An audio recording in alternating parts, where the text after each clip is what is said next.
여러분 창세기 10장 21절을 보겠습니다. 창세기 10장 21절입니다.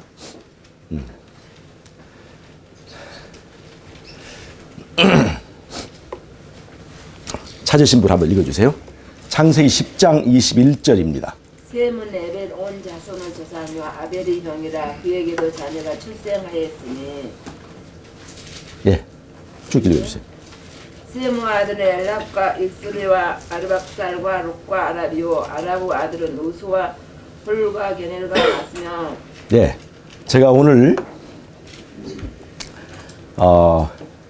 우리 한민족 아리랑 그 민족의 사명에 대해서 다시 한번 말씀을 드리고, 또 우리 한민족이 마지막 이 종말에 어떤 중요한 사명을 가지고 있는가를 다시 한번 정리하면서, 요즘 우리 이 한반도, 특별히 한국이, 남한이 당하는 여러 가지 어려운 그 문제들을 우리는 어떻게 영적으로 풀어갈 것인가를 생각해보는 그 시간이 되려고 합니다. 우리가 창세기 10장 21절을 보면 셈을 에벨 온 자손의 조상이라 이렇게 얘기를 하고 있어요.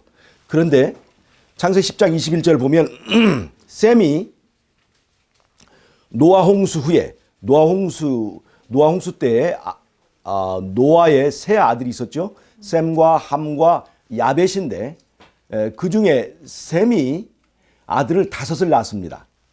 아들을 5을 낳았어요. 그 아들 5을 낳았는데 그 중에 세 번째 아들이 아르박삿입니다. 아르박삿. 그러니까 5 아들을 낳았으니까 그 5 아들이 이제 여러 후손을 낳았으니까 여러 셈의 후손이 아주 많이 있었겠죠. 근데 그 중에 세 번째 아들이 아르박삿인데, 아르박삿이 셀라를 낳았습니다. 셀라를. 그 다음에 셀라가 낳은 아들이 에벨이에요. 에벨. 여러분, 이 에벨이라고 하는 그 이름을 우리가 잘 이해를 해야 돼요. 에벨은 에베르라고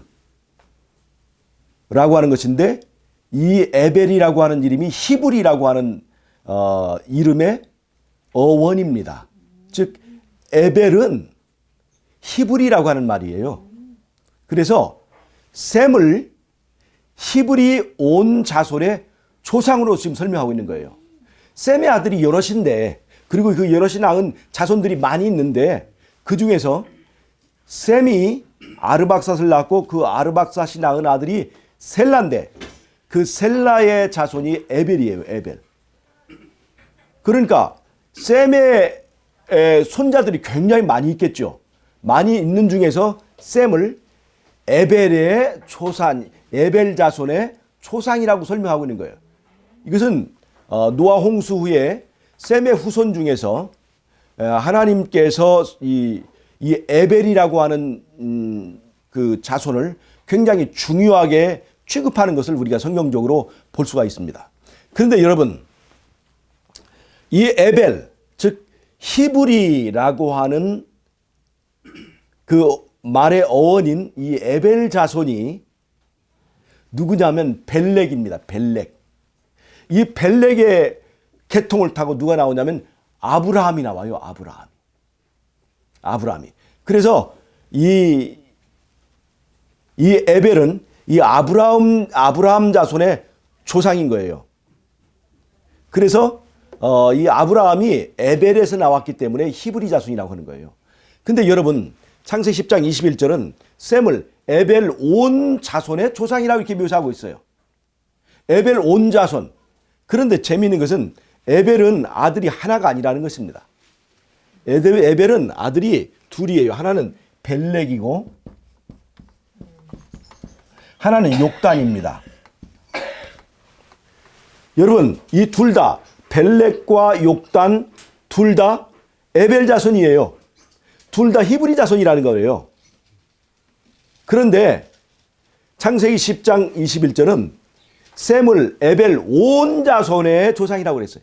그러니까 에벨의 자손 중에서 벨렉의 자손 그 조상이 아니라 에벨 온 자손의 조상이라고 그 한 것을 보면 이 에벨의 후손인 벨렉뿐만 아니라 욕단도 거기에 들어가고 있다는 것입니다. 여러분, 제가 지난 시간에도 제가 연거푸 말씀을 드렸습니다. 창세기 10장 30절을 보면 한번 읽어주세요. 30절. 그들이 거주하는 곳은 메사에서 스발로 가는 기루 동쪽 산이었더라. 네, 잘 보세요.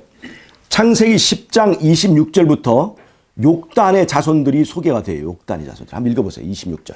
욕단은 알모단과 셀렘과 하이마셀과 에리와 하도람과 우살과 다그라와 오발과 아비마벨과 스바와 오발과 아힐라와 요바는 낳았으니 이들은 다 욕단. 잘 보세요. 욕단이 자손을 많이 낳았잖아요. 욕단이. 근데 이 욕단의 자손들이 그 30절을 보면 어디에서 살았냐면은 메사의 동쪽 스발로 가는 산지였다고 그랬어요. 이 메사는 터키의 동북 쪽에 있는 실제 지명입니다. 메사. 거기서부터 동쪽으로 가는 산지는 어디냐면 이런 작은 산이 아니라 파미르 고원을 거쳐서 천산 산맥, 그 다음에 알타이 산맥으로 이어져 있습니다. 그래서 메사의 동쪽 산이라고 성경이 말한 그곳은 바로 파미르 고원과 그리고 천산 산맥과 알타이 산맥을 말하는 거예요. 그런데 여기서 말하는 스발이라고 하는 것은 뭐냐면 스발이라고 하는 것은 러시아 말로 하면 시베리아고 우리 한국말로 하면 새벌, 새 땅이라고 하는 뜻입니다. 새 터라고 하는 거예요. 여러분, 히브리 자손인 벨렉과 욕단이 벨렉의 자손은 저쪽에 메소포타미아 쪽으로 내려가서 거기에 거하다가 그 다음에 팔레스타인에다 이제 이스라엘이라고 하는 나라를 세웠습니다. 그 이스라엘의 건국 이념이 뭐냐면 아브라함에게 하나님께서 주신 그 건국 이념이 뭐냐면 세상의 복의 기관입니다. 복을 나눠주고 그 복으로 세상을 이롭게 하는 그 민족, 그 나라가 바로 이스라엘이에요. 그런데 똑같은 히브리 자손인 이 욕단의 자손들이 이렇게 많이 있는데 이 욕단의 자손들이 메소포타미아 쪽으로 빠지지 않고 메사에서 동쪽 스발로 가는 세터로 가는 이제 동쪽 산에 거했다는 것입니다. 그런데 왜 그들은 세터가 필요했는가? 그들은 이제 벨렉 홍수 이후에 사람들이 많아질 때 바벨탑을 세웠죠. 바벨탑을 세웠습니다. 하나님께 도전하는 하나의 도시를 세운 거예요. 그런데 바벨탑이 무너지고 나서 사람들이 뿔뿔이 언어가 이제 혼잡하게 되면서 사람들이 뿔뿔이 나누어지게 되었고 흩어지게 됐는데 그때가 언제냐면 벨렉 때 사람들이 나뉘어지게 되었다고 창세기 10장은 얘기하고 있습니다. 왜 벨렉이냐? 그건 벨렉이란 뜻이 나누어진다 그런 뜻인데 벨렉을 낳을 때에 세상의 사람들이 여러 곳으로 나누어지게 되었다는 것입니다. 즉 벨렉을 낳을 때 사람들이 뿔뿔이 나눠지게 됐어요. 이동하게 된 것입니다. 그래서 사람들이 이동하게 되는데 벨렉의 자손은 저쪽 메소포타미아 쪽으로 가게 되었고 그 다음에 욕단 자손은 욕단은 그 후에 벨렉의 동생인데 욕단은 저쪽 메사에서 동쪽 산을 향해서 이동하기 시작했다는 거예요. 그들은 세터가 필요했어요. 왜 세터가 필요했느냐? 그들은 벨렉과 마찬가지로 홍익인간의 이념을 가지고 나라를 세우고 싶었습니다. 홍익인간이 뭐예요? 널리 인간을 이롭게 한다 그런 뜻이에요. 사람들을 이롭게 한다. 세상의 복의 기관이 되는 것과 똑같은 얘기예요. 그러니까 벨렉 자손이 세상의 복의 기관이 되는 그런 나라를 세우려 한다면 그것이 욕단 자손의 버전으로 하면 그것이 바로 홍익인간입니다. 널리 세상을 이롭게 한다는 것이에요. 그래서 널리 세상을 이롭게 하고 하나님이 다스리고 하나님과 함께하는 나라를 세우려고 뜻을 세워서 그들이 메사에서 동쪽으로 거친 산을 건너가는 대여정을 시작했다는 것입니다. 그것이 창세기 10장 30절에 나오는 욕단 자손에 대한 이야기입니다. 그런데 이 욕단 자손이 그 홍익인간의 나라를 세우고 하나님과 함께하는 나라를 세우기 위하여 산을 넘어가면서 그 거친 산맥을 넘어가면서 그 일이 쉬웠을까요? 쉬운 일일까요? 어려운 일일까요? 어려운 일이. 파미르 고원을 거쳐서 천산 산맥과 알타이 산맥을 거쳐서 이 민족의 이동이 있었어요. 아까 보니까 욕단 자손이 굉장히 많았죠. 그 욕단 자손이 민족의 이동을 했습니다. 하나님과 함께하는 나라를 세우려고 새 터를, 넓은 나라를 세울 새 터를 찾아서 그들은 동쪽 산을 넘어가는 거예요. 그때 불렀던 노래가 바로 아리랑이라고 하는 것입니다. 그때 불렀던 노래 잘 보세요. 이 아리랑 민족이라는 것이, 여러분 우리는 이 아리랑을 무슨 치정의 노래로 생각할 수 있지만 이 아리랑의 가사를 우리가 보면, 이 성경적 역사와 연결해 보면 굉장히 큰 의미가 있습니다. 아리랑을 원래 뜻을 해석하면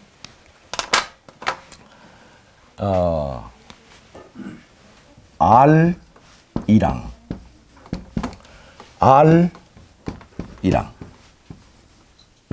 알이요, 이런 뜻이에요. 여기서 알이라고 하는 것이 뭐냐? 알은 하나님을 말합니다. 우리가 하나님을 이제 히브리어로 보면 엘이라고 하지 않습니까? 엘.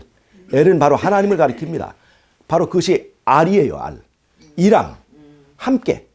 하나님과 함께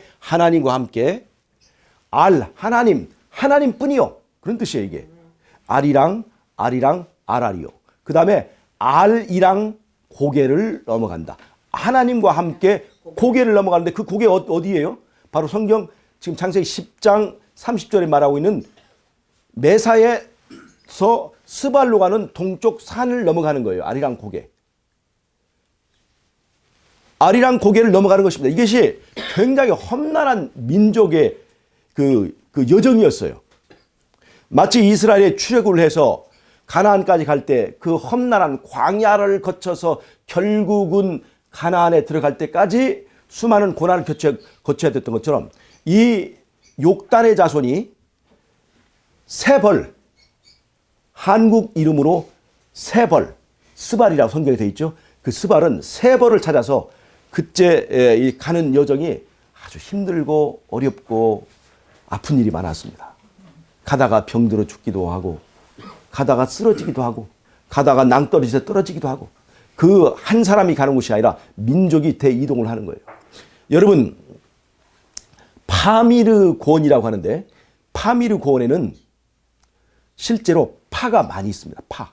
그래서 파가 많이 나는 고원이어서 중국에서는 그 이름을 총재라고 해요. 총재. 재라고 하는 것은 박달재 무슨 재 할 때 산을 말하는 그 재인데, 총이라는 뜻이 뭐냐면 파를 나타냅니다. 파. 그러니까 파산이라는 뜻이에요. 파산. 그런데 우리 중국 이름 총재보다 한국 이름 파가 한국에서는 산을 뭐라고 하냐면 마루라고 해요. 마루. 그러니까 파마루가 파미르하고 더 가까운 뜻입니다. 왜냐? 한국어는 언어의 계통이 어디냐면 우랄 알타이 계통이에요. 즉 알타이 산맥을 넘어온 사람들이 쓰던 말이기 때문에 한국어에는 그 원래의 그 이동했던 그 지점에 쓰던 말들이 그대로 남아 있습니다. 그래서 한국어 파마르가 지금의 파미르와 더 가깝다는 것입니다. 그러니까 우리 한국 사람들의 뿌리가 그 아리랑 민족의 뿌리가 거기라고 하는 것을 우리가 성경적으로 이렇게 볼 수가 있는 것입니다. 아리랑, 알이랑 하나님과 함께, 알이요, 하나님뿐이요. 아리랑 고개를 넘어가네. 하나님과 함께 이 고개를 넘어가는 것입니다. 왜? 뭐하러 넘어가는 거예요? 홍익인간, 널리 세상을 이롭게 하는 하나님과 함께는 나라를 세우고 싶었던 것이에요. 이 욕단의 자손이 떠났습니다. 그런데 나를 버리고 가시는 님은 심리도 못 가서 발병난다. 가다가 이 어렵고 험난한 이 여정을 이기지 못하고 중간에서 그냥 빠져버린 민족들이 있었습니다. 빠져버린 식구들이 있었습니다. 그래서 이 욕단의 자손들이 중간에 저쪽 스바를 향하여서 가다가 중간에서 새버린 민족들이 있어요. 그들이 세운 나라들이 네팔, 티벳, 그리고 부탄, 남서쪽에서 그런 나라를 세웠습니다. 그 다음에 저쪽 동남아 쪽에 가서 세운 나라들이 캄보디아, 베트남, 라오스 그런 나라들입니다. 즉 욕단의 자손들이 스바를 향해서 목표를 세우고 홍익인간의 나라, 하나님과 함께하는 나라를 세우려고 여행을 하다가 그것이 너무 힘들어서 중간에 새버린 나라들이 있어요. 그들과 작별하면서 왜 우리가 목적을 이룰 때까지 하나님께서 함께 하시는 그 나라를 함께 세우고 끝까지 이것을 이겨내고 가야지 왜 여기서 포기하고 가느냐. 그런 뜻이 바로 나를 버리고 가시는 님은 심리도 못 가서 발병난다 하는 말이 거기서 나온 것입니다. 제가 지난번에 네팔을 갔다 와 보니까 그들이 왜 발병이 났는지 알겠어요. 그게 끝까지 목표지에 도달하지 못하고 중간에 포기해버리고 그 가까운 쉬운 곳에서 정착했던 사람들이 세운 나라들은 전부 다 못 살고 힘들고 지금도 백성들이 굉장히 어려움 가운데 있습니다. 엄청나게 못 살고 힘들고 그런 나라들이 네팔, 티베트, 부탄 다 이런 나라. 그러니까 중간에 하나님과 함께하는 나라를 세우기 위하여 그 산을 넘고 이제 그 어려운 역경을 극복하고 넓은 그 세터에 갈 때까지 그걸 극복해야 되는데 극복하지 못하고 중간에 세버린 나라들이 있었어요. 사람들이 있었습니다. 그래서 그것이 바로 나를 버리고 가시는 님은 심리도 못 가서 발병난다. 그런데 여러분 끝까지 그 어려움을 극복하고 하나님과 함께하는 나라를 세우려고 하다가 새 벌을 만나서 세운 나라가 그것이 뭐냐면 바로 고조선이라는 거예요. 조선이라고 하는 나라입니다. 그래서 조선의 왕이 누구냐면 고조선의 왕이 누구냐면 단군이에요. 단군은 욕단의 자손이에요. 그래서 단이라고 하는 이름을 쓴 겁니다. 욕단이라고 하는 뜻이 뭐냐면 단을 세우고 제사 드리는 자 그런 뜻이에요. 그래서 욕단의 후손이 세운 나라의 왕이 단군입니다. 단군. 근데 단군은 왕이면서 제사장이에요. 즉 하나님과 함께하는 나라를 세우려고 그들이 길을 떠났기 때문에 이 욕단의 자손이 세운 끝까지 간 이 욕단의 자손 중에서 이 한민족이 세운 나라가 바로 단군이 다스리는 나라예요. 왕이면서 제사장입니다. 하나님과 함께하는 신정 국가예요. 단군이에요. 그래서 산을 넘어서 그 모든 것을 이기고 극복해서 하나님께서 인도하신 동쪽 백두산 밑에서 나라를 세운 광활한 나라를 세웠습니다. 이 고조선은 지금이 우리가 알고 있는 그런 작은 고조선이 아니라 굉장한 그 넓은 터를 가지고 있는 이 나라를 세웠습니다. 그게 바로 홍익인간의 이념을 가진 나라예요. 이것이 상당히 일리가 있는 것은 여러분 그 벨렉이 태어난 연도를 성경적으로 계산을 해보면 BC 2300, BC 2357년 정도 된다고 합니다. BC 2357년.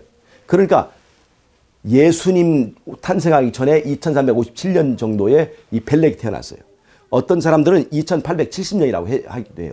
그런데 그 욕단은 벨렉의 동생이니까 그보다 조금 후에 태어났겠죠. 그런데 고조선의 건국 시기가 얼마냐면 BC 2333년이에요. 그러니까 벨렉이 태어난 것보다 이 숫자가 적어야 되는 거예요. BC니까요. 그러니까 상당히 이것이 얼마나 정확한지는 우리가 장담할 수 없지만 상당히 일리가 있다고 하는 걸 볼 수가 있어요. 벨렉의 동생이 욕단인데 그 벨렉은 2357년에 태어났고 그 후에 욕단이 태어났을 텐데 그 욕단의 후손들이 세운 나라를 우리가 그 건국 시기를 BC 2333년으로 잡으니까 거의 그 근방이라는 걸 알 수가 있습니다. 그들이 이동해서 세운 나라가 바로 이제 이 조선이라고 하는 겁니다. 그래서 조선이 둘이잖아요. 일제 조선이 있고 고대 조선이 있어서 우리가 고조선이라고 부르는 거예요. 그건 고시 조선이 아니고 고대 조선이라는 뜻입니다. 여러분, 제가 왜 이 얘기를 하느냐? 우리 한민족이 아리랑을 부르는 아리랑 민족이라는 거예요. 이것이 무슨 말이냐면 우리 민족의 유전자에는 하나님과 함께하는 그 종교적인 나라를 세우기 위하여 그들이 어떤 그들의 여정을 포기하지 않고 끝까지 극복하고 이겨낸 민족의 유전자가 우리에게 있다는 것입니다. 한국 사람에게는. 그래서 한국 사람이 동양의 유대인이라고 불려지는 이유가 거기에 있습니다. 베트남 전쟁에서 미군들이 이제 보니까 한국 사람들이 너무나 전쟁을 잘하는 거예요.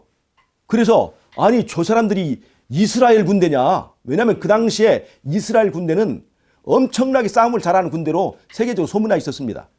뭐 중동에서 6.1 전쟁 뭐 이런 걸 보면 그 작은 나라가 여러 그 아랍 국가들과 싸워서 엄청나게 잘 싸우고 이겨서 이스라엘 이 미군들이 그렇게 저 사람들 한국 사람들은 저 동양의 이스라엘 군대냐 그렇게 말을 할 정도로 동양의 유대인이라고 하는 이름을 달고 다녔습니다. 유대인들처럼 머리가 좋고 유대인들처럼 교육을 잘 시키고 유대인들처럼 쌈 잘하고 유대인들처럼 부지런하고 아니 유대인들보다 더 머리 좋고 유대인들보다 더 부지런히 일하는 사람들 미국에서 유대인의 자리를 차지해버리는 그런 민족이 바로 이 한국 사람이라고 하는데 그것에는요 이유가 있던 거예요. 왜냐 이들은 하나님과 함께하는 나라를 세우기 위하여 중도에 포기하지 않고 끝까지 그 산과 산을 넘고 극복해서 목표에 도달한 이겨낸 그 사람들의 유전자가 이 한국 사람들에게 있는 것입니다. 여러분 다니엘서 2장에 보면 한 신상의 얘기가 나오죠. 머리가 금이고 그 다음에 은이고 그 다음에 동이고 그 다음에 철인 그 신상의 얘기 나오는데 그것이 바벨론, 메데 페르시아, 그 다음에 헬라 그리고 네 번째 나라가 철의 나라 로마예요. 로마. 여러분 로마 시대 때 누가 이게 좀 잘 나오는 걸 좀 하나 갖다 줬으면 좋겠네요. 로마 시대 때 예수님의 초림이 있었습니다. 로마가 세계를 지배하고 있을 때 예수님의 초림이 있었어요. 근데 이 로마 시대에 로마의 식민지로 있었던 나라가 어느 나라냐? 그것이 바로 이스라엘입니다. 즉 벨렉 후손인 히브리 자손이 로마의 식민지로 있었습니다. 로마는 근데 그 당시에 서양의 제국이었죠. 서양을 지배하는 세력이었습니다. 예. 유성 매직 안 돼. 예. 예. 전적으로 안 되는 예. 이 로마의 식민지로 있던 나라가 바로 이스라엘이에요. 그런데 여러분 그 당시에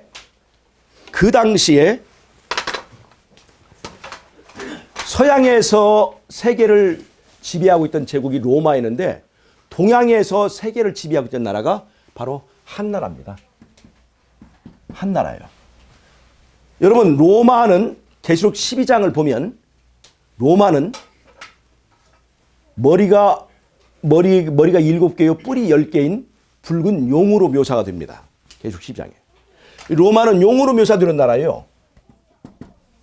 그런데 그 동시대에 동양이 세계를 지배하고 있던 나라가 바로 한 나라인데 한 나라도 무엇로 묘사되는 나라냐면 용으로 묘사됩니다. 용으로 자기를 표현한 나라예요. 그래서 이 중국의 왕들이 입는 옷에는 거기에 뭐가 그려 있어요? 용이 그려져 있습니다. 예. 그래서 용의 발톱이 5개면 그게 황제고 발톱이 4개면 왕인 거예요. 그래서 한국 사람들은 발톱이 4개죠. 황제가 아니니까. 그걸 골룡포라고 합니다. 골룡포. 이것은 바로 용의 나라인 중국에서부터 그것이 비롯된 거예요. 여러분, 동시대에 서양의 용이 로마였다면 같은 시대에 동양의 용은 한나라 중국이었다는 것입니다. 그런데 로마의 식민지로 이스라엘이 있었습니다. 그때 동시대에 이 중국 한나라의 식민지로 누가 있었냐면 조선이 고조선도 식민지가 되어 있었습니다.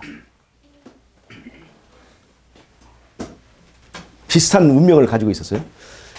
그 다음에 로마의 북쪽에는 유목민족이 있었습니다. 유목민족. 이 누구죠? 게르만족이 있었습니다. 로마의 북쪽.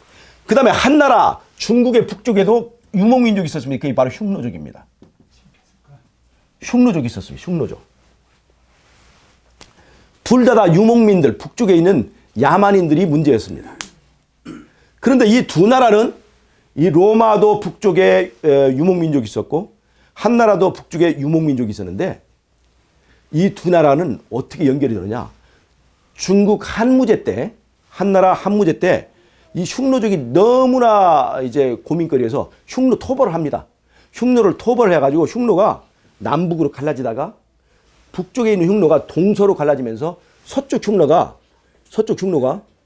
서쪽으로 이동을 해요. 그래가지고 로마의 북쪽에 있던 게르만족을 압박합니다. 그리고 게르만족이 흉노족의 이제 공격을 피해가지고 게르만족들이 로마 그 땅으로 들어오게 돼요. 그래서 이 유목민족, 그 야만족인 이 게르만족들이 로마 땅으로 들어와서 처음에는 로마 사람들의 머슴살이를 했어요. 그러다가 그 로마 사람들이 제일 하기 싫어하는 병사, 그러니까 용병이 됐습니다. 용병. 로마인들이 용병이 됐어요. 돈 받고 로마의 군인들이 돼준 거예요. 그때는 로마는 이미 이제는 힘을 잃어버리고 막 이제 사치와 또 이 여러 가지로 이제 빈부 차이도 나고 사치와 향락으로 이제 거의 로마가 힘을 잃어갈 때인데 그때 게르만 민족은 야만족이라고 깔봤는데 야만족 데리다가 이제 다른 사람들이 안 하는 그 보초 서는 일, 군대에서 이제 그 복무하는 일들을 시키는데 게르만 민족들이 처음에는 돈 받고 와서 이렇게 감사하게 일을 하는데 나중에 보니까 로마가 너무 썩었으니까 게르만 민족이 로마를 아주 그냥 집어삼켜버리죠. 그래서 게르만 민족이 세운 나라가 바로 18가락 나라입니다. 그러니까 이 로마 제국과 한나라 제국은 이렇게 연결이 되어 있습니다. 그리고 한무제 때 로마와 중국은 연결이 되었습니다. 재밌잖아요. 동시대에 용의 나라의 식민지가 되었던 이스라엘, 동시대에 용의 나라의 식민지가 되었던 고조선. 그런데 이 이스라엘과 고조선은 아까 제가 말씀드렸듯이 성경적으로 뿌리를 찾아보면 다 똑같이 무슨 자손이에요? 히브리 자손인 거예요. 히브리 자손. 에벨 자손인 거예요. 그런데 이 두 민족이 굉장히 유사한 점이 많습니다. 이 유대인들, 이스라엘 사람들은 정월 보름 행사가 굉장히 거창합니다. 6월절, 무교절. 그래서 6월절에는 피를 바르죠. 문설주와 인방에다 피를 발라요. 우리 한국 사람들은 팥죽을 발라요. 물론 그것은 팥죽은 이제 동지 때 하지만 피 대신에 팥죽 바르죠. 그 다음에 보름날이 되면 한국 사람들은 정월 대보름 행사가 있습니다. 오곡밥과 찬밥과 그 다음에 나물을 먹어요. 나물.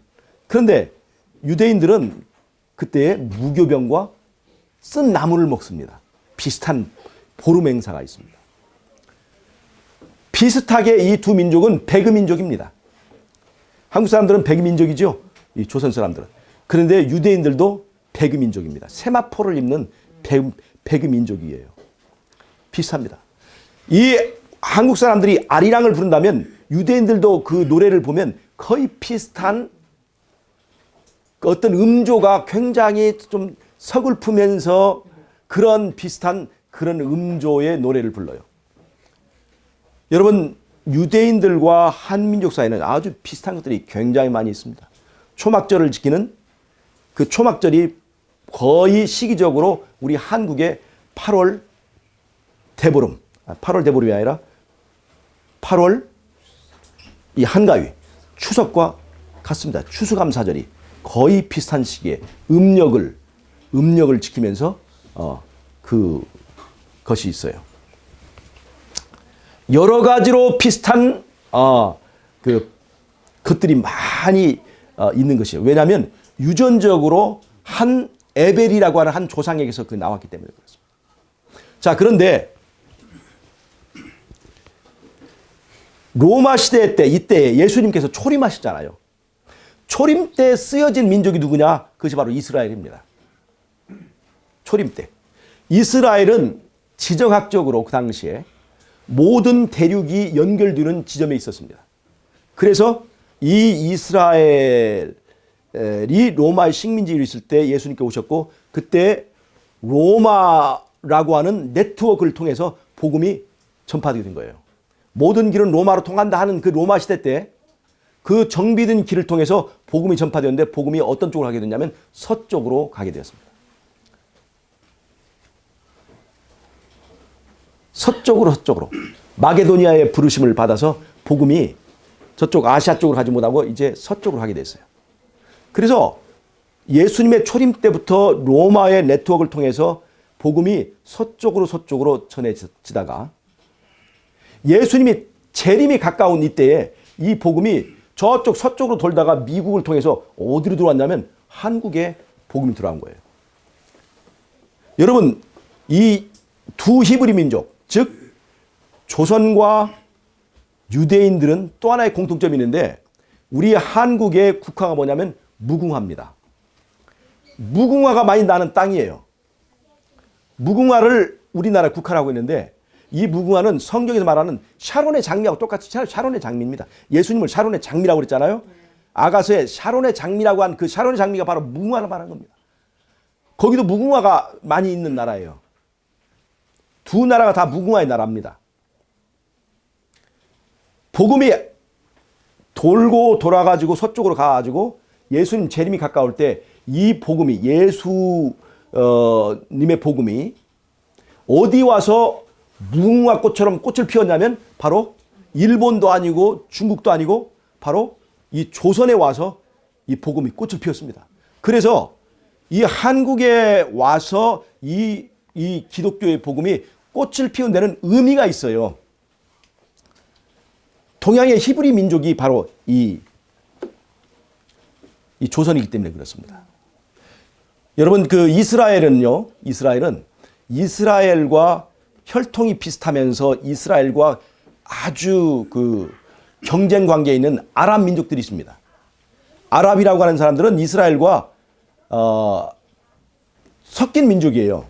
그게 이스마엘, 그 다음에 에서, 그 위에 모압이나 암몬 전부 다 어떻게 보면 혈연적 관계를 가지고 있어요. 근데 이들이 이스라엘이라고 하는 정통 그 민족과 전쟁을 하고 침략을 하고 그런 관계가 있는데 한국도 비슷합니다. 한국도 저쪽에 일본이라고 하는 그 나라와 별로 좋은 사이가 아닌데 일본이 알고 보면 우리하고 굉장히 혈통적으로 가깝습니다. 거기에 신라 사람들이 갖고 백제 사람이 갖고 발해 사람이 갖고 고구려 사람들이 갖고 그래서 이 혈통이 섞여 있어요. 남방과 이 대륙 기마 민족의 피가 섞여 있는 그 일본과 항상 전쟁하고 싸우고 이렇게 침략당하는 그런 사이가 있었는데 이 복음이 서쪽으로 돌다가 결국 일본이나 이렇게 중국이나 이런 데서 꽃을 피우지 못하고 어디에서 꽃을 피웠냐면 무궁화의 나라 한국에 와서 이 기독교 확 꽃을 피웠다는 것입니다. 아마 세계의 면적당 또는 이 인구 비례로 볼 때 선교사를 제일 많이 파견하는 나라가 그 비례로 하면 한국이 아마 세계 제일일 것입니다. 기독교가 이만큼 꽃핀 나라가 없어요. 그렇죠. 동양에서. 근데 그것은 바로 우리가 바로 에벨의 자손이기 때문에 히브리 자손이기 때문에 그 뿌리가 거기 있다고 하는 것을 여러분 아셔야 될 필요가 있어요.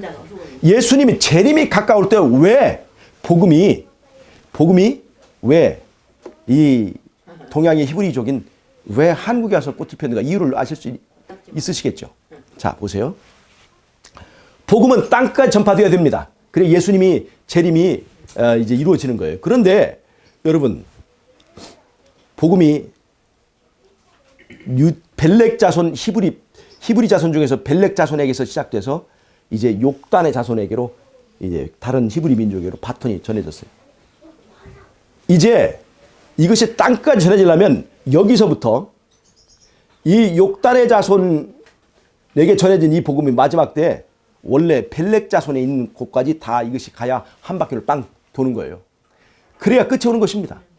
그러니까 마지막 때에 한국이라고 하는 이 나라는, 이 아리랑 민족은 이스라엘이 광야를 거쳐서 가나안을 갈 때까지 그것을 이겨낸 유전자를 가진 민족이라 한다면 산을 넘어서 그것을 극복하고 이겨낸 홍익인간의 이념을 가진 이 한민족이 마지막 때 재림을 위하여 쓰여질 중요한 역할을 가지고 있다는 것을 우리에게 보여주는 것이에요. 아리랑 민족만이 할 수 있습니다. 산을 넘어 건너간 그 아리랑의 노래를 완성시킨 그 나라만이 할 수 있는 이 복음 사역이 우리에게 있다는 것입니다. 그래서 이제 제가 한민족이 그러한 사역을 달성하려면 어떻게 되느냐면 먼저 통일이 돼야 돼요. 북한의 바벨론 정권이 무너져야 되는 거예요. 제가 그래서 바벨론 정권이기 때문에 북한의 김정은 정권은 제가 곧 무너진다 말씀드렸어요. 왜냐? 북한은 바벨론이에요. 그냥 독재 국가가 아니라 바벨론 국가예요. 왜냐? 바벨론이라고 하는 것은 정치 세력과 종교 세력이 결합된 겁니다. 정치와 종교가 한 덩어리 된 거예요. 정치가 종교를 이용하고 종교가 정치를 이용하는 건데 북한은 김일성 종교를 만들어서 그걸로 통치를 하고 있는 하나의 종교 국가예요. 하나님의 자리에 김일성 우상을 세워놓고 김일성의 경배를 강요하는 바벨론 국가입니다. 그래서 이 바벨론은 탑이 높이 쌓여지면 쌓일수록 뭐가 가깝다는 걸 알 수가 있어요? 멸망에 가깝다는 걸 알 수가 있습니다. 그런데 북한이 지금 왜 바로 멸망한다고 보냐면 북한이 지금 핵을 만들어서 그것을 소형화하고 그 다음에 탄도미사일을만 개발해버리면 미국을 공격할 수가 있게 돼요. 그럼 미국을 공격할 수 있는 핵을 갖게 되면 미국이 북한을 손댈 수가 없게 되는 거예요. 그러면 뭐가 되냐면 북한 정권이 영속돼 버린 거예요. 그냥 평화협정을 내릴 수밖에 없는 거예요. 이 김정은은 바로 그런 효과를 누리고 지금 핵을 이렇게 만들고 있는 거죠. 그런데 미국에서는 그것을 용납할 수가 없는 거예요. 그러니까 북한이 그런 단계가 이르게 되면 미국은 선제 타격을 해버린다고 지금 공언하고 있습니다. 북한이 핵을 소형화하고 미국을 타격할 수 있는 실력을 갖추는 순간 너희는 죽는다라고 공개적으로 얘기를 해버리고 있어요. 근데 여러분, 저는 제가 말씀드린 것은 바벨론이라고 하는 것은 하나님과 전쟁하는 것입니다. 북한은 지금 미국과 전쟁하기 전에 누구와 전쟁하고 있냐면 하나님과 전쟁하고 있는 거예요. 아멘. 그래서 미국이 손대기 전에 누구의 손에 무너지냐면 하나님 손에 이것이 무너진다는 것입니다. 그래서 저는 북한의 붕괴가 미국이 손대기 전에 북한이 무너진다면 북한의 붕괴는 굉장히 가깝다고 제가 말씀을 드리는 거예요. 바벨론의 멸망 방식은 공통점이 있다고 그랬죠. 성경에 3번의 바벨론이 나오는데 고대 바벨론, 그 다음에 로마를 바벨론으로 취급한 것이고 마지막 때의 바벨론은 로마 교황권입니다. 그런데 이 3개의 바벨론에 관해서 전부 다 멸망할 때 뭐가 공통점이 있냐면 유브라데 강물이 말라요.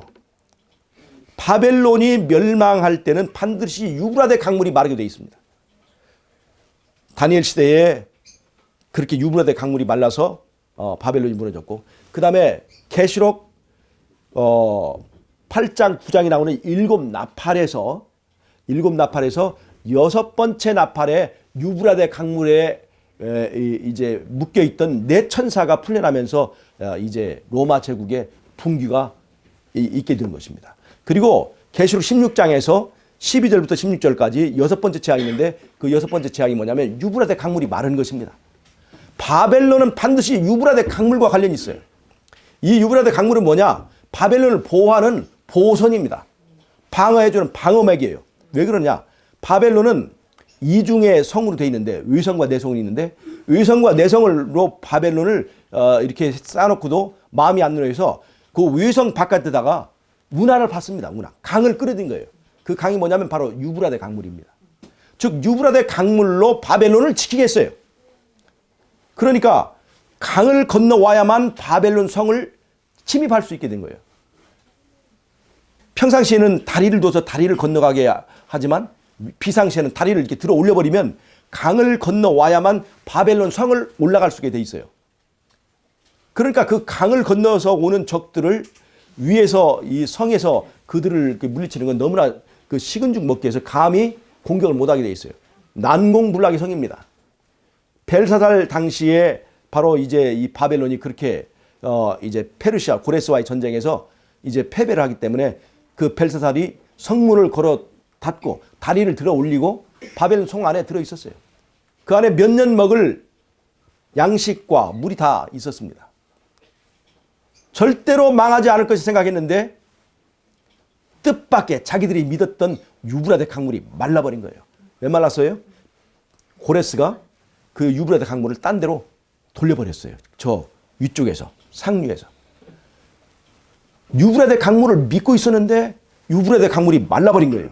그래서 이 고레스가 특공대를 하수구 구멍으로 몇 명을 들여보냈더니 그날에 우리가 다니엘서 5장에 보는 것처럼 벨사살에 환락의 잔치가 있었어요. 모든 사람 다 술 취해 있었어요. 누구를 무엇을 믿고? 유브라데 강물을 믿고. 그래서 그들이 들어가서 특공대가 문을 열고 들어가 봤더니 전부 다 다니엘서 5장에 말한 그 환락의 잔치에 술 마시고 다 취해 있어가지고 싸울 것도 없이 전부 다 이제 처리하고 그냥 너무나 쉽게 바벨론은 순식간에 무너져 버렸다는 것입니다.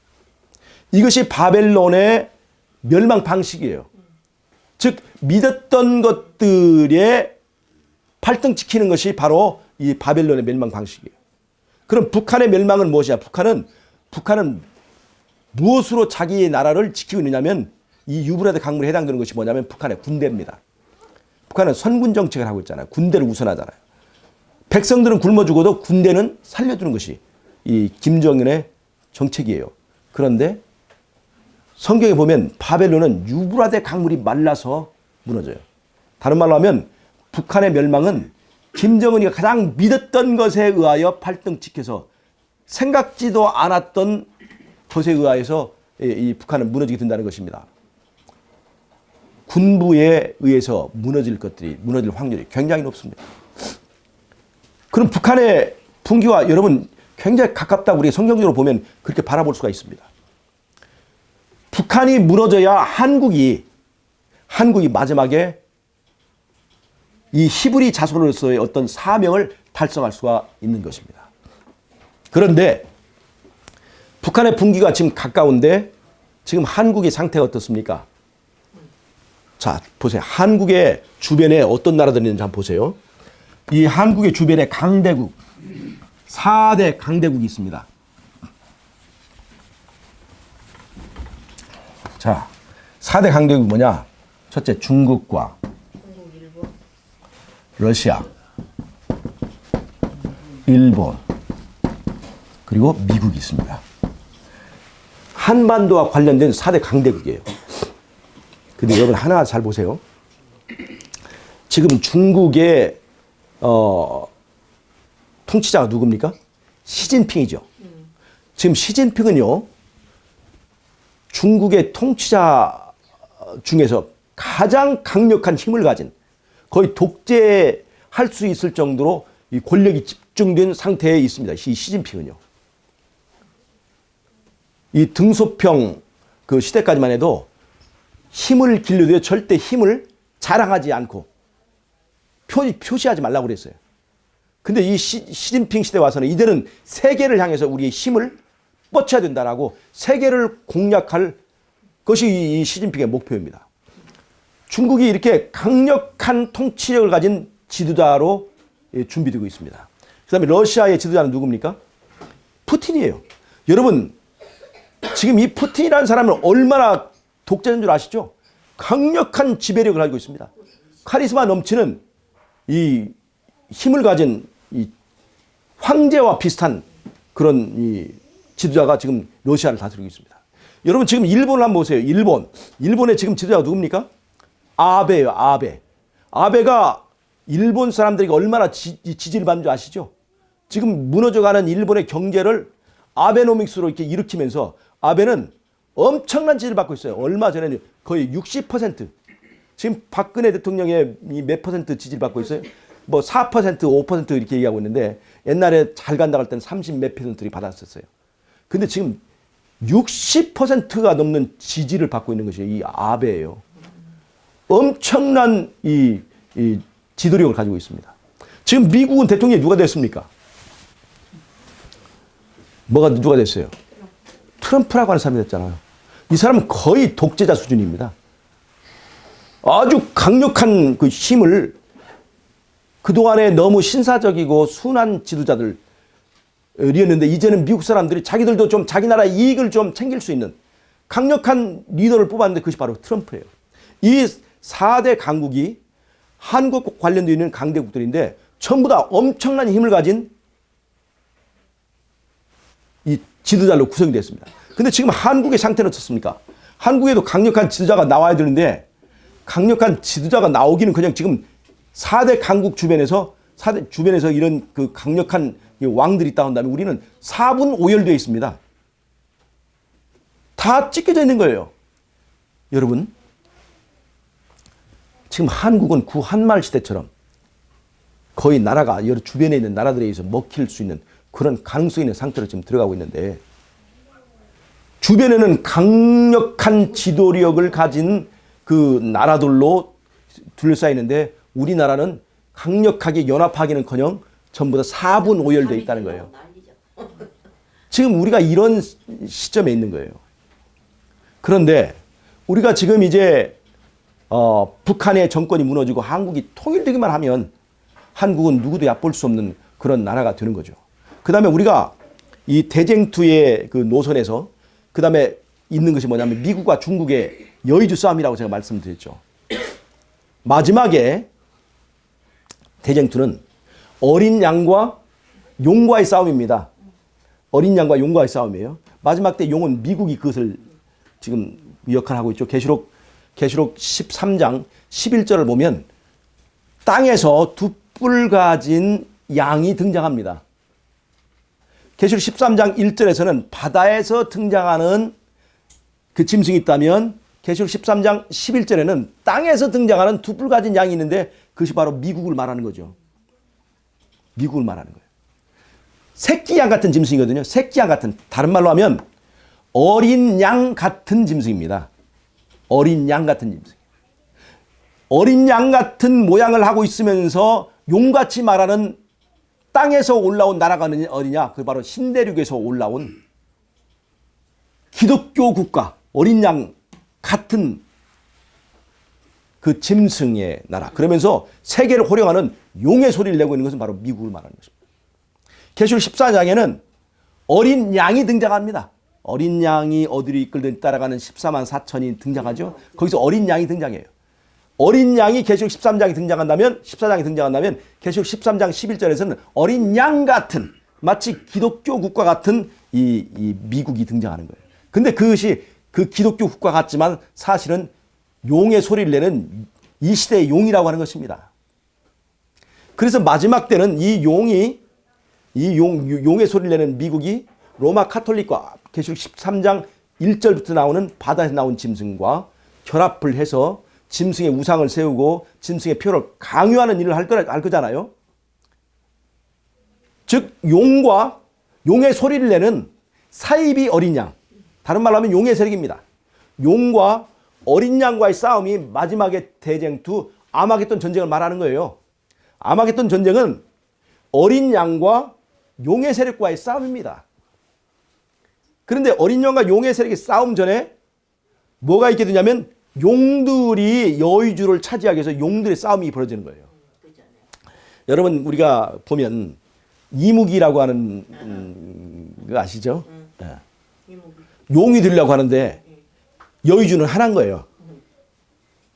그래서 여의주를 차지한 그 이무기가 용이 되고 나머지는 다 그냥 이무기가 돼서 떨어지는 건데 용들이 지금 시진핑이나 아베나 그다음에 트럼프나 그리고 또 누굽니까?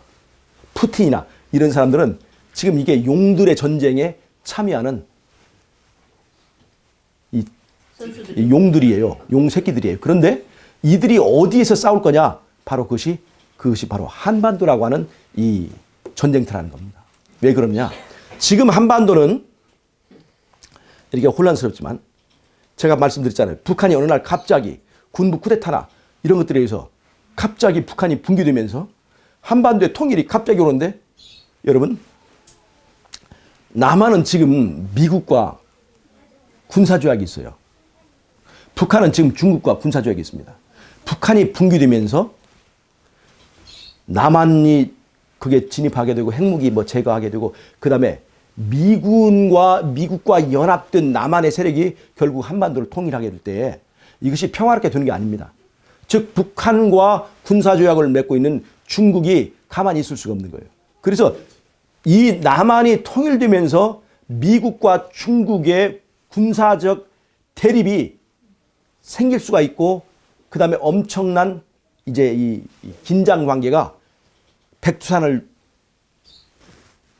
라인으로 할 것인지 아니면 그 좀 더 안에 들어와서 어디가 그 경계선이 생길지 모르지만 군사적 긴장 관계가 생길 수 있게 된다는 것입니다.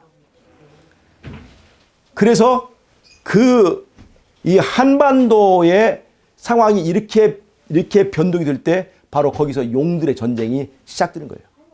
특별히 중국과 미국의 전쟁이 일어납니다. 중국은 동양을 대표하는 용이고 지금 미국은 서양을 대표하는 용이에요. 두 용의 여의주 싸움이 벌어지게 되는데 성경적으로 우리가 본다면 어느 용이 여의주를 차지하게 되겠습니까? 성경적으로 간다면 중국이 여의주를 차지할까요? 미국인 거예요. 왜냐하면 미국이 세계를 제패하는 그 질서가 이루어져야 되만이 카톨릭이 미국을 통해서 일요일 협령이라고 하는 것을 발동하게 되고 그 다음에 짐승의 표를 모든 나라의 사람들에게 다 강요할 수 있게 되는 거예요. 그래서 미국이라고 하는 이 세력이 세계를 제패하는 일이 반드시 전제되어야 됩니다. 그런데 중국하고 이제 이 전쟁이 한반도가 통일되면서 즉 김정은 정권이 무너지면서 바로 그런 것들이 본격적으로 격돌하게 된다는 것입니다. 지금 남중국해에서 미국과 중국이 격돌하고 있는 것은 아무것도 아닙니다. 북한이 무너지게 되면 미국과 중국은 본격적으로 싸움을 벌이게 되는데 그렇다고 해서 무슨 뭐 총질하고 핵무기를 쏘고 그러지 못해요. 왜냐하면 그렇게 하면 둘 다 죽으니까 긴장 관계 형성될 거예요. 그런데 이 미국이 세계를 지배하게 되는 그 과정을 살펴보면 첫 번째 미국과 이제 패권을 겨뤘던 나라가 바로 소련입니다. 소련이에요. 소비에트 연방이죠. 근데 소비에트 연방이 어떻게 무너졌냐면 미국과 이 레이건과 교황과의 결탁에 의해서 소비에트 연방이 분열된 거예요. 총 들고 싸운 게 아닙니다. 소비에트 연방이 조각이 나버린 거예요. 조각조각 독립을 해버린 거예요. 그렇게 하다 보니까 소비에트 연방이 무너지면서 소련은 세계의 패권 레이스에 떨어져 나가버린 거예요. 그냥 강한 나라일 뿐이지 세계를 지배하는 나라의 경쟁 관계에서는 떨어져 나가버렸어. 지금 중국은 엄청나게 세계를 지배할 수 있는 힘을 가지고 성장하고 있습니다. 그런데 성경적으로 우리가 본다면 결국 이 세계의 지배권은 어디에 들어가게 돼 있어요? 미국에게 들어가게 돼 있습니다. 어떻게 할까? 여러분 중국은 구조가 여러 개의 소수 민족들로 이루어져 있습니다. 그 중에서 티베트, 위구르 이런 나라들은 강력하게 독립을 원하고 있습니다. 티벳은 종교적으로 중국과 완전히 다릅니다. 위구르는 민족적으로 그 사람들은 저쪽 그 아랍 쪽 그 피를 가지고 있어요. 이슬람 종교를 가지고 있습니다. 말도 틀리고요. 그런데 이 중국이 그것을 강제적으로 점령하고 있으면서 이제 독립하려 하면 군대로 가서 이렇게 다 짓밟아 버리죠. 티벳은 지금 중국의 한 6분의 1 정도가 됩니다. 신장 위구르는 한 10분의 1 정도 되고요. 그러니까 위구르하고 티벳은 항상 독립을 원하는데 중국이 이 힘으로 이제 다 제압을 해버리잖아요. 거기에 엄청난 지하 자원들이 있습니다. 석유가 있고요.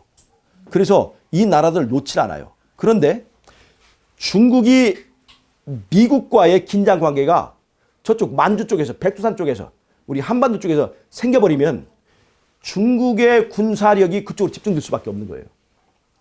미국이라고 하는 큰 나라를 그쪽에서 상대해야 되기 때문에 군사력이 집중됐을 때 또 미국과 교환권의 공작으로 이제 티베트나 위구르가 독립운동을 해버리면 그러다가 티베트나 위구르가 하나 독립하면 그것이 하나로 끝나지 않고 티베트 독립하면 위구르 독립하고 위구르 독립하면 저쪽 몽고 이제 내몽고가 그 몽고가 독립하게 되고 그러면서 또 작은 나라들이 도민 현상이 돼서 소수민족들이 독립을 해버리면 중국은 절대로 미국과 힘을 겨룰 수 없는 한족의 나라로밖에 안 된다는 거예요. 여러분 왜 이것이 이렇게 돼야 되냐? 한반도는 통일이 돼서 힘이 세지고 중국은 조강이 나서 공산 정권이 무너져야 복음이 옛날에 파미르고원 천산산맥 알타이 산맥을 넘어서 이 한민족이 이동했던 그 경로를 따라서 이제는 이 아리랑 민족이 분열된 중국의 산등성이를 타고 저쪽으로 우리가 원래 나왔던 곳으로 복음을 전파해 갈 수 있는, 복음을 땅끝까지 전파하는 그 사명을 수행할 수 있는 길이 열린다는 것입니다. 네팔에 가서 보니까요. 네팔어가요. 우리나라 말하고 아주 비슷합니다. 말의 순서가 우리하고 똑같아요. 그러니까 배우기가 너무 쉬워요. 그러니까 우리가 지금 이 복음을 가지고 어디로 가야 되냐면 원래 우리가 나왔던 곳으로 다시 복음을 가져가는 거예요. 우리가 이동했던 그 머나먼 곳을 산을 넘고 극복하고 이동에 성공했던 이 한민족이 이 복음이라고 하는 엄청난 이 무게의 이 소식을 가지고 다시 산을 넘고 산을 넘어서 다시 또 복음을 원래의 곳까지 가게 되면 이 복음이 서쪽으로 이동해서 다시 또 서쪽으로 이렇게 가게 되는, 이번에는 동쪽으로 이렇게 가게 되는 거예요. 아니, 동쪽에서 서쪽으로 또 가게 되는 거예요. 그러면 이것이 땅끝까지 전파가 되는 겁니다. 그렇게 이동해 가면서 그 주변에 있는 나라들 우리가 복음화하는 것입니다. 중국을 이제 공산당이 무너진 그곳에서 또 여러 소수민족들에게 복음을 전하고 또 네팔과 부탄과 티베트에 우리가 복음을 전하게 되고 그리고 원래 있던 곳까지 우리의 복음이 전파되면서 이 복음은 이 지구를 한 바퀴 빙 돌게 된다는 것입니다. 문제는 여러분, 우리가 이러한 4대 강국에 둘러싸이는데 한국은 지금 4분 오열되어 있다는 것입니다. 이 난국을 어떻게 극복할 것이냐 이 말이에요. 한민족의 강점은 어디가 있느냐? 한민족의 강점은 하나님과 함께하는 나라를 세우려고 길을 떠난 사람들이 바로 그들이었어요. 즉 한민족은 하나님과 함께하는 나라가 되어야 이 마지막 때 사업을 수행할 수 있는 것입니다. 아멘. 즉 이것은 다음 대통령이 문재인이냐 또는 뭐 박원순이냐 안철수냐 반기문이냐 그것이 중요한 게 아니라 우리 한민족이 하나님과 결합하는 기독교적 부흥과 계획이 있어야 된다는 거예요. 아멘. 내가 기독교인이라고 하는 내가 오늘 하나님과 결합하고 하늘과 결합하는 그러한 결합운동이 있어서 한민족을 통해서 하나님께서 이루려고 하는 이 한민족의 복음적 준비가 이루어져야 이 민족이 통일되고 이 민족에게 그런 기회가 주어진다는 것입니다. 정권을 찬탈하려고 정권을 차지하려고 노력하는 그것보다 우리는 더 중요하게 내가 하늘과 연결되는 백성이 되어야 된다는 것입니다. 이 한민족의 이 전통적 설화를 보면 이제 환웅이 곰과 결혼합니다. 곰이 사람이 됐잖아요. 이걸 보면 뭐냐면 이 환웅은 천손이거든요. 하늘의 자손이에요. 이게 뭐냐면 저쪽에 매사에서 출발해서 이 동쪽 산을 넘어온 바로 이 욕단의 자손입니다. 욕단의 자손이 원주민과 결합해서 세운 나라가 바로 이제 단군 조선이라 하는 거예요. 하늘 민족과 땅의 민족이 결합해서 세운 것이 바로 이제 단군 조선이에요. 이 단군 조선의 설화에도 그것이 우리가 볼 수가 있는 거예요. 원래 곰이라고 하는 것이 아니라 곰을 토템으로 섬기는 그런 자손이 이제 하늘조선. 왜 그들이 하늘조선이냐? 그들은 저쪽에서 복음을 가지고 이렇게 왔던 자손이기 때문에 하늘조선이 되는 거예요. 이 고조선의 이념이 바로 널리 사람을 일으키게 하는 것이에요. 고조선의 목표가 뭐냐면 하나님과 함께하는 나라예요. 즉 하나님과 함께하는 나라가 우리가 되어야만이 마지막 때 이 사명을 수행할 수 있고, 주변에 4대 강국이 우리를 둘러싸고 있을 때 우리는 하나님과 연결되는 하늘 강국이 되어야 이 푸틴보다 아베보다 그다음에 트럼프보다 그리고 시진핑보다 더 강한 것은 바로 어린 양입니다. 이 우리의 기독교 세력이 어린 양과 밀접하게 연결되고 어린 양이 어디로 이끌었는지 따라갈 수 있는 그런 사람들이 되어야 이 나라가 마지막 때에 이 통일한국으로서의 역할을 감당할 수 있고, 이 어린 양과의 관계가 성립이 되어야만이 다시 산을 넘어서 이 복음을 위해서 어린 양이 어디를 이끌든지 따라가는 마지막에 복음 사역을 수행할 수 있는 그런 사람들이 되고 그런 나라가 될 것이라고 하는 것입니다. 여러분, 그래서 이 한국을 구하는 것은 문재인이나 안철수가 아닙니다. 한국을 구할 것은 바로 어린 양입니다. 아멘. 예수님이에요. 우리가 예수님의 백성이 되는 일들이 있어야 그 백성들 때문에 이 나라가 복을 받는 것입니다. 아멘. 여러분, 아브라함이 소돔이 멸망할 때 아브라함이 소돔을 위해서 중보하잖아요. 예. 하나님께서 의인 50명 있으면 소돔을 멸망시키지 않겠다. 그래서 소돔 사람 때문에 소돔이 사는 것이 아니라 의인 50명 때문에 소돔을 살려주겠다는 겁니다. 나중에 점점점 내려가서 의인 10명만 있으면 소돔을 살려주겠다. 의인 10명이 없어서 결국 소돔 멸망했잖아요. 여러분, 이 한국을 살릴 사람들은 반기문이나 문재인 같은 사람이 아니에요. 이 시대를 지켜낼 사람은 이 한국에 살아있는 의인 10명이라고 하는 것입니다. 아멘. 의인 50명이 되어야 이 나라가 살고 이 나라가 마지막 때에 아리랑 민족으로서의 복음을 위한 민족으로 살아남을 것이라고 하는 것입니다. 그래서 여러분, 제가 오늘 말씀드린 그것은 우리는 어떤 민족이라고요? 아리랑 민족이에요. 이 아리랑의 그 내력은 하나님과 함께하는 나라, 홍익인간의 나라를 세우기 위해서 산이 가로막을지라도 거기서 굴복하지 않고, 벼랑이 가로막을지라도 거기서 포기하지 않고, 그걸 넘고 극복해서 결국에는 이겨내고 하나님과 함께하는 나라를 세운 이 유전적 뿌리를 가지고 있는 우리들의 자긍심을 여러분 우리는 잊지 말아야 된다는 것입니다. 우리가 그러한 유전적 장점을 가지고 있고, 또 다른 말로 하면 그런 책임이 우리에게 있다고 하는 것입니다. 그래서 이 한민족을 통해서 이 복음이 다시 서쪽으로 이제 가서 원래의 자리에까지 이게 복음이 전파되면서 이 세상의 마지막을 이룰 수 있는데, 저쪽에 로마 시대에서 이 복음이 서쪽으로 올 때까지는 상당히 많은 근 2000년의 시간이 걸렸지만, 이제 이 동양의 히브리 자손들이 가지고 있는 복음이 이 저쪽 원래 있는 곳에 가진 것은 순식간에 가버린다는 것입니다. 순식간에. 예. 여러분, 제가 한 말들을 잘 이해하셨죠? 아멘. 우리는 4대 강국에 끼어 있습니다. 그런데 살아남을 수 있는 길은 4대 강국보다 더 강한 나라가 되는 것인데, 그것은 바로 하늘과 연결된 나라가 되어야 된다는 것입니다.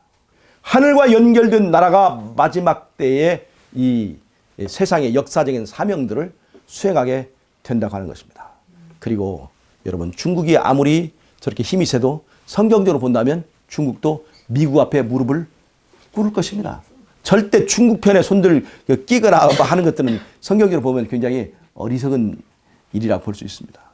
중국이 무너지고, 그리고 전 세계에 미국의 패권 질서가 이루어진 다음에, 그리고 일요일 협령이 날 것이에요. 그것만 하면 이제 예. 세상이 거의 다 돼갔습니다. 우리는 이런 일을 위해서 준비하는 저와 여러분이 되시길 바랍니다. 여러분, 제가 지금 네팔에 있는 청년들을 이렇게 훈련시키고 이쪽을 데려와서 교육시키는 그런 일을 하잖아요. 이것이 바로 아리랑 민족으로서 복음을 지금 산 넘어서 그쪽까지 이제 전하는 그런 사역입니다. 아멘. 우리가 그 네팔의 아이들을 데려다가 여기서 교육시켜서 그들을 다시 돌려보내는 거예요.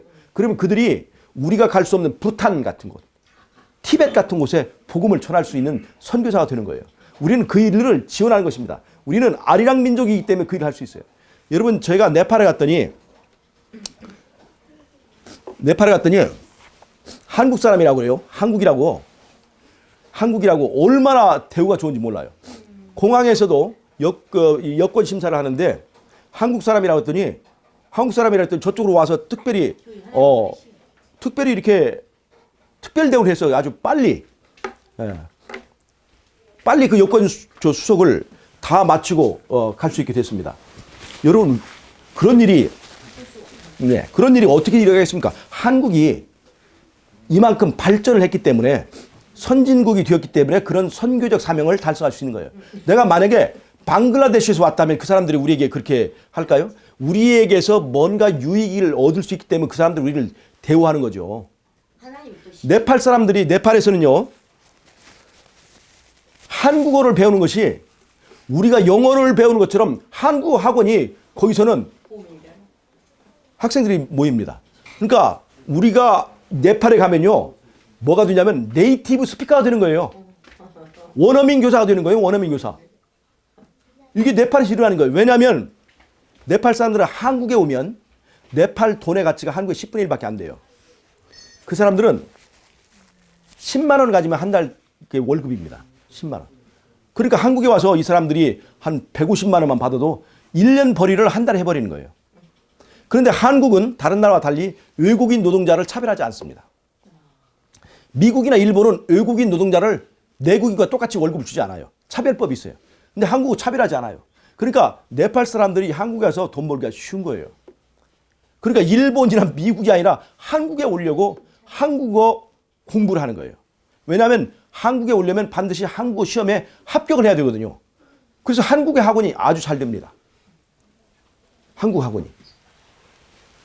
한국이 선진국이 됐기 때문에 그런 대접을 받는 거예요. 하나님께서 왜 한국을 통일시키고 한국에 이런 복을 주시느냐?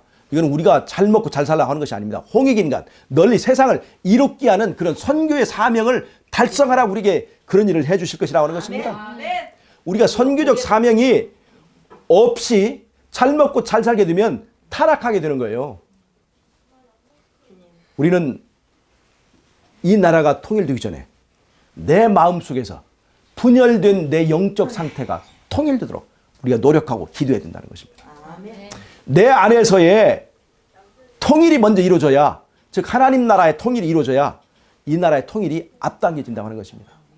여러분, 준비하시는 여러분과 제가 되기를 바랍니다. 마지막 때에 이 복음을 땅끝까지 전하는 이 복음사에게 준비하시고 정말 마지막에 기묘하게 쓰여지는 저와 여러분이 되시기를 바라면서 말씀을 마치겠습니다. 아멘. 자, 기도하 마치겠습니다. 하나님, 우리 아버지, 하나님께서 우리를 마지막 때의 사명을 가진 자로 불러주셔서 감사합니다. 아멘. 마지막 때 우리가 먼저 어린 양이 어디를 이끌든지 따라가는 자로 준비될 수 있도록 우리를 도와주시옵소서. 아멘. 이 국가에 어려운 문제들이 닥쳐서 우리가 어찌할 바는 모르지만 이럴 때 우리는 하늘을 바라보고 천선 민족처럼, 아리랑 민족처럼 주님, 우리는 하늘과 결합하는 그러한 백성들이 되고 그러한 나라가 될 수 있도록 우리와 함께 하시고 우리를 축복해 주시고 우리를 이끌어 주시옵기를 예수님의 이름으로 기도하옵나이다.